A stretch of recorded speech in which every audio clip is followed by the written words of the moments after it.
E vamos lá já a nossa primeira pergunta da série de resgatando, recapitulando o ano de 2023. Conosco, como eu disse, Ciro Garcia, historiador, professor de Direito e dirigente partidário. E para começar, vamos recapitular alguns dos eventos mais impactantes do ano, né?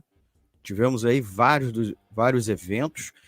O Ciro participou aqui conosco em vários momentos, interagindo, tirando dúvidas, inclusive com a sua coluna mensal. A gente separou 5 dos acontecimentos que, pelo menos, mais nos marcaram aqui na equipe. E um deles é a guerra Israel-Hamas, que virou um verdadeiro genocídio dos palestinos na faixa de Gaza, o retorno de Lula, a difícil contraofensiva da Ucrânia, o ultraliberal Milei ganhando na Argentina e o calor e os incêndios, né? Já o aquecimento global dando as suas caras, né, a sua cara feia aqui conosco. Na era do chat GPT, a gente tem que acrescentar mais uma notícia, né? Autêntico, a palavra autêntico é a palavra do ano eleita pelo dicionário americano. Os editores do Webster examinam as principais buscas ao longo dos últimos meses para eleger o termo campeão. Para Peter Sokolovsky, que participou do levantamento, o que motivou o pico de pesquisa foi justamente a crise da autenticidade em meio ao boom da inteligência artificial. Ciro, qual é o teu saldo deste ano de 2023? É realmente autêntico? Penso que essa palavra autêntico tem tudo a ver com o tema. Diante de tantas fake news, o bolsonarismo aí diz muito com seus fake news da vida, o descumprimento de promessas pelo governo Lula, que inicia o seu primeiro ano, as próprias enganações do Centrão.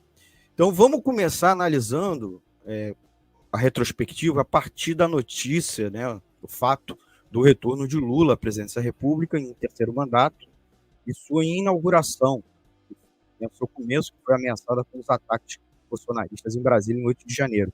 Como que você enxerga esses acontecimentos, o retorno de Lula e a tentativa de golpe bolsonarista?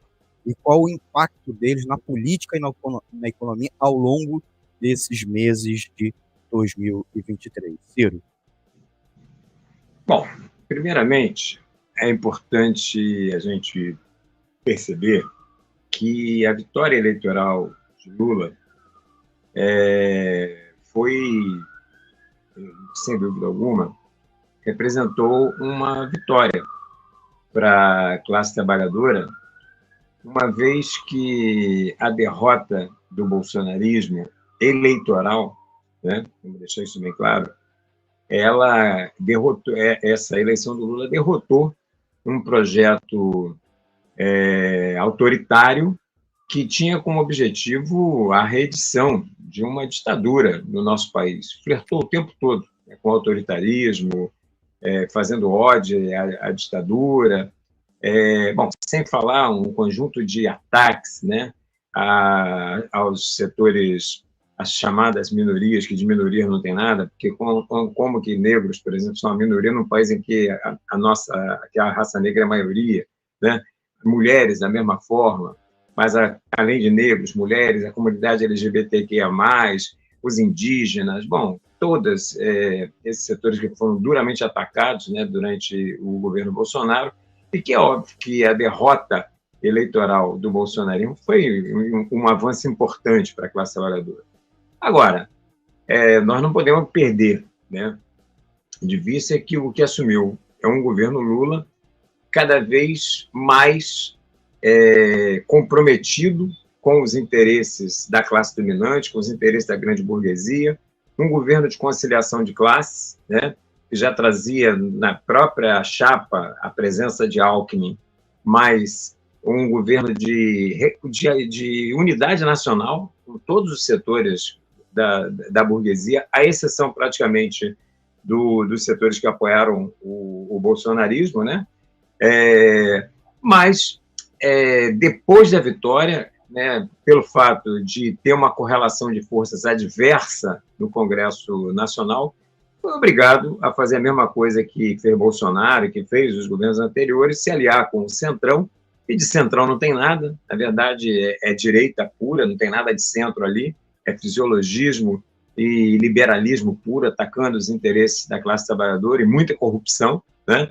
Aí com orçamentos secretos, agora nem tão secretos, mas por emendas parlamentares, bom, distribuição de ministérios, esse velho esquema, e o Lula teve que cada vez mais se capitular, né, a esse setor, né, fazendo essa aliança para poder aprovar uma agenda neoliberal, né, para poder aprovar o arcabouço fiscal, que na verdade é um novo teto de gastos, para poder aprovar uma reforma tributária que não penaliza os super ricos e que continua onerando a classe trabalhadora, para garantir, né, aprovação de medidas que vão no sentido de manter a situação de exploração que está submetida à classe trabalhadora.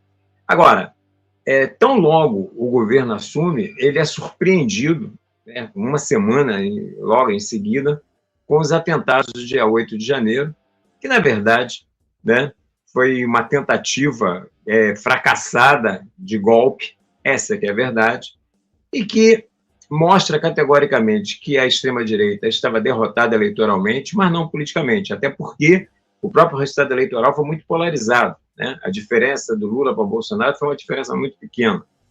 Além de tudo, tem isso. Os caras tiveram uma composição ampla nesse Congresso Nacional, tanto no Senado quanto na Câmara Federal. Então, essa série de ingredientes mostra que, apesar da derrota eleitoral, a extrema-direita não estava derrotada. E ela dá uma demonstração de força no dia 8. Ela faz um golpe, uma tentativa de golpe derrotada, frustrada, mas é também uma demonstração de força.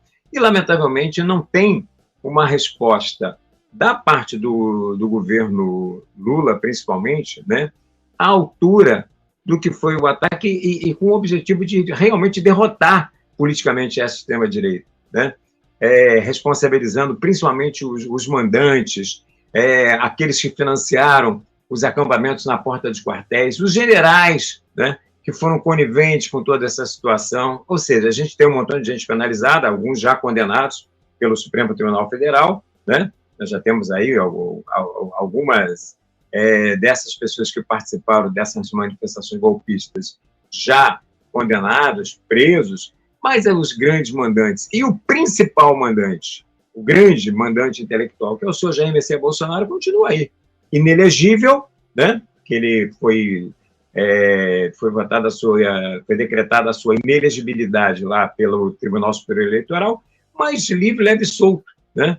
Quando, na verdade, crimes de montão foram cometidos por ele e seus asseclas durante o seu governo, e o lugar do Bolsonaro não é apenas inelegível, tem que ser na cadeia. E, lamentavelmente, o que a gente vê é que o governo deixa isso na mão das instituições, principalmente do Supremo Tribunal Federal, e não se apoia, né, num sentimento que se expressou desde a posse do governo, que foi o grito, né, lá em Brasília, no dia 1º, de sem anistia, sem anistia, sem anistia, porque é um sentimento, né, dos setores mais conscientes da classe trabalhadora, de setores, né, que sofreram na pele os ataques durante os 4 anos de Bolsonaro, e que, lamentavelmente, o governo não se apoia nesse sentimento, não estimula mobilizações, inclusive, para se apoiar nessas mobilizações, para, de fato, impor uma derrota política ao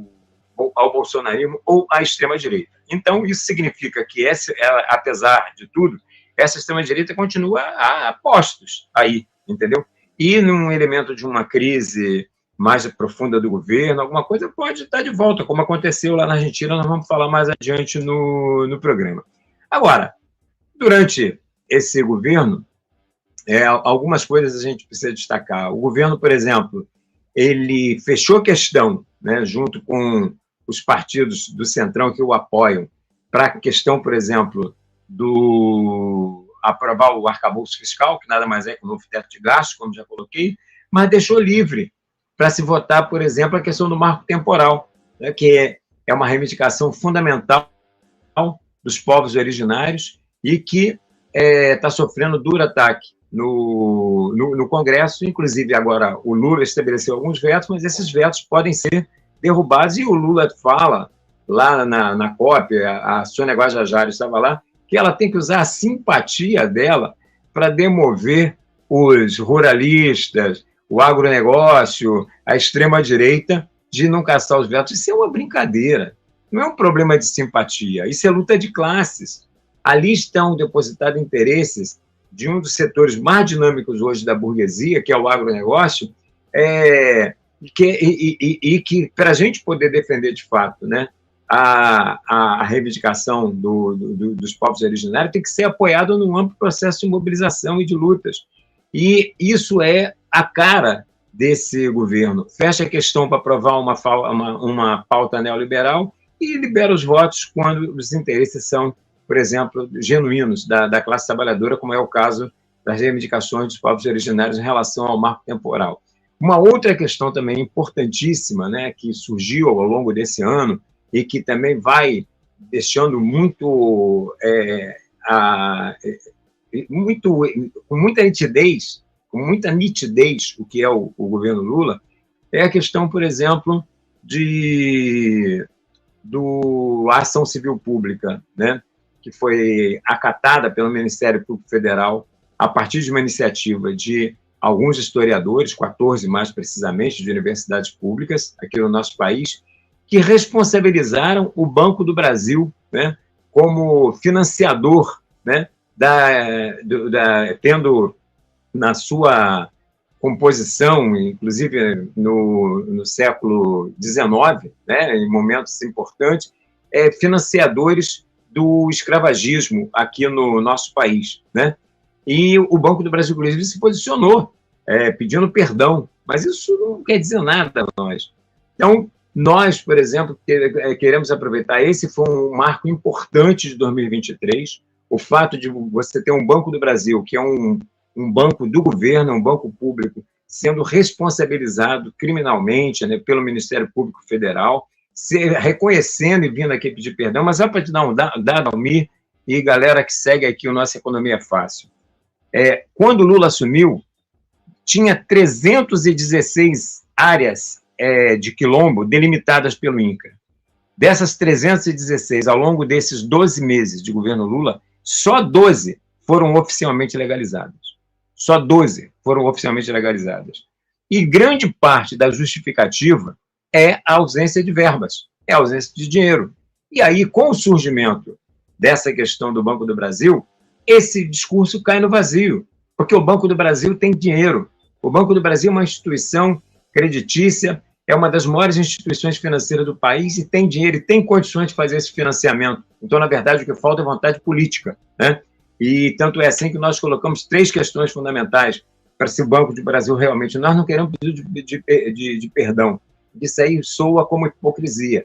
Nós queremos titulação das terras quilombolas com financiamento para que elas possam produzir de fato, um plano de moradias populares a custo zero para que a população negra deixe de morar nos lugares insalubres das favelas e periferias, e investimento nas áreas sociais, saúde, educação e geração de emprego. Isso, para nós, é reparação. Então, esses elementos, eles compõem assim, o que significaram esses 12 meses de governo Lula, onde, na verdade, se do ponto de vista da defesa das chamadas liberdades democráticas, a vitória do Lula é um avanço importante, derrotando um projeto autoritário, ditatorial, representado pela extrema-direita bolsonarista. Por outro lado, do ponto de vista das condições, né, estruturais da classe trabalhadora, não tem nenhuma mudança estrutural, né? Ou seja, nós não tivemos revogação das reformas trabalhistas, nem da reforma previdenciária, nem da reforma do novo ensino médio, ou seja, todos aqueles ataques que foram desfechados ao longo dos 4 anos do Bolsonaro, através dessas reformas ultraliberais, nenhuma delas foi revogada, e, ao contrário, o que avançou na pauta nesses 12 meses foram projetos de interesse da grande burguesia e uma agenda neoliberal. Lamentavelmente, essa é o que nós podemos dizer desses 12 meses da gestão do governo. Obrigado, Ciro. Muito bem explicado aqui para a gente. Ouvinte, se vocês estão gostando dessa edição, aproveita e ajuda a gente deixando o seu like. Ao apertar o botão curtir, você está educando os algoritmos. Você sabia disso?